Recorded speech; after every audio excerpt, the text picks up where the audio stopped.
right for Lily, medyo nalungkot ako doon na nakuha nila Miguel and ni Pao. But I think mas perfect fit then with them based on, I guess, based on the song also.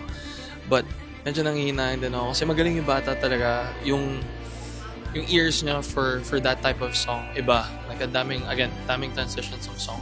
Nag-iba-iba yung keys niya per section. And for a kid that young, and execute niya ng very well yun. Grabe. Sabi ko, magaling na to. Gusto ko na to. Unfortunately, nanalo yung B1, B2. Banana 1, Banana 2. Sa kanila na. Hotdog.